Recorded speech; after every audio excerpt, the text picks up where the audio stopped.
Today I'm going to go over housing registration through dorms for the Disney College Program. So what you're going to need to register for housing is you're going to need a leader for your apartment. That is the person that gathers all your numbers that you get in the email and enters everything in themselves first before anyone does anything else, and then once they enter all their your guys' numbers in, you get an email right away and you follow the link, and then you register for housing yourself saying, I accept this link, I want a room with them, or you don't. I've never heard of anyone saying they don't want a room with people that they give their numbers to.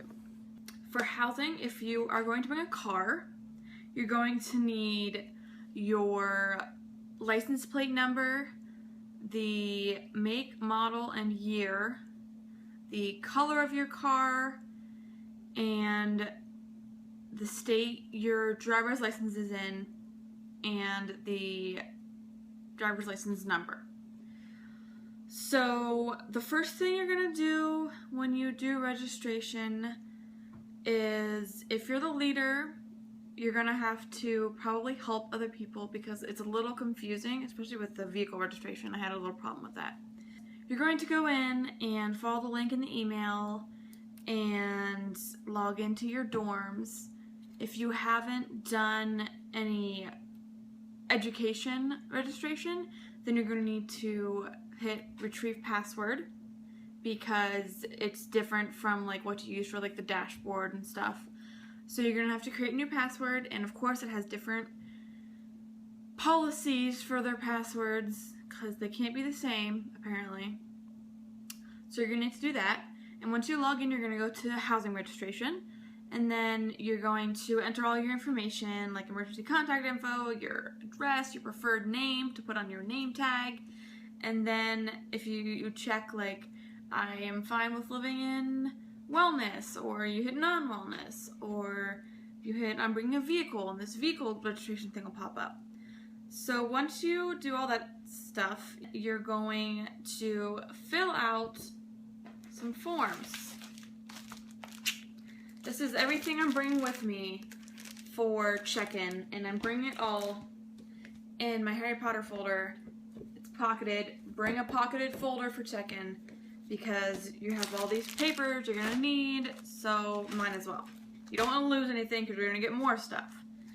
So in my little packet, I have my, this is my vehicle registration that I got with my new tag last month, and it has my plate number, so I am bringing that.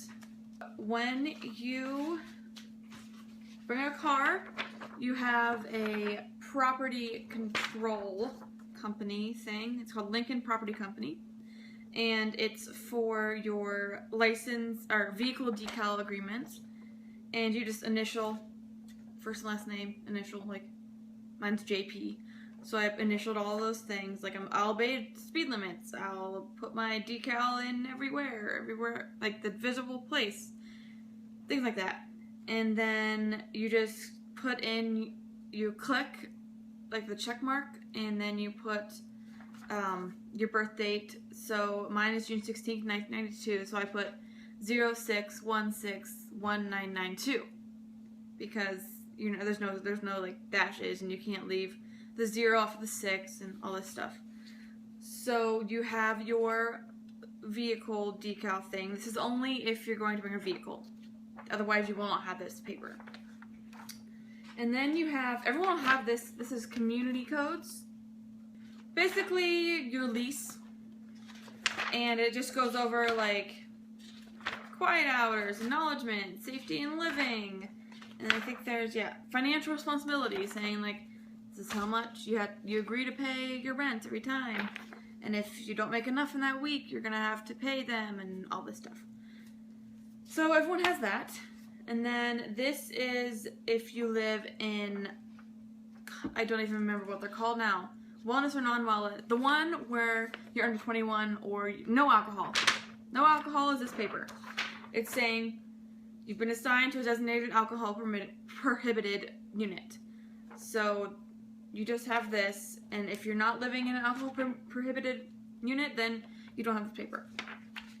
And then this is the payroll deductions. So this is an important paper for everyone that everyone wants to look at.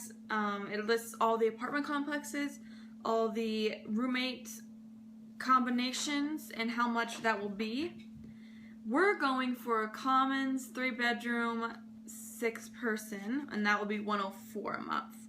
So the most important paper you're going to print off is your onboarding paper.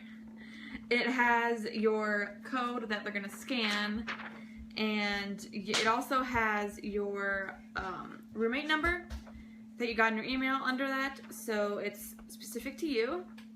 And it says to arrive at the scheduled time on your arrival date, but it doesn't have a specific arrival date time because you will get that in an email like the weekend before. That is what you're going to need to print off. So you're going to need all these papers. It's like 10 pages.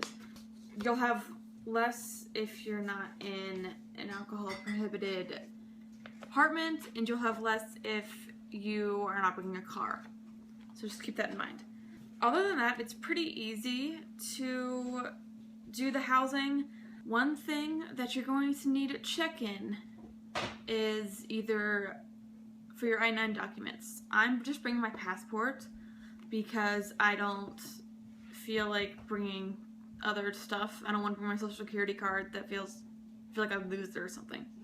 So I'm bringing my passport because that is a one-item thing that I can bring instead of 2 things and not have to worry about more.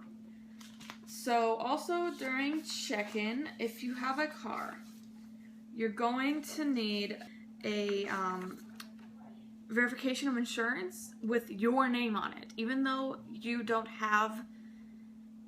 may not be the primary holder for insurance, you need to have something saying that your name is insured on this car. Or generally, your name is insured.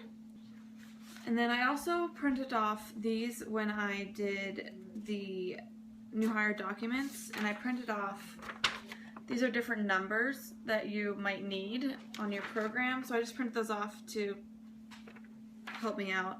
And then when I did my registration for education, I printed off my confirmation number and stuff like that from dorms. So to recap,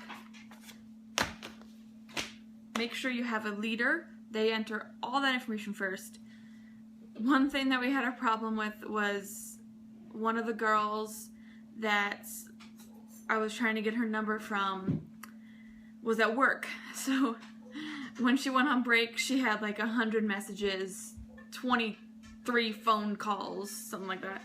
So she finally gave us her number, and as soon as I entered it in and hit submit, it sent the emails out automatically. People got them automatically, so they could register then. Yep. I hope this helped. If not,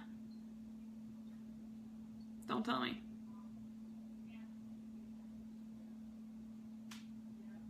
Okay, bye! You guys are making me nervous.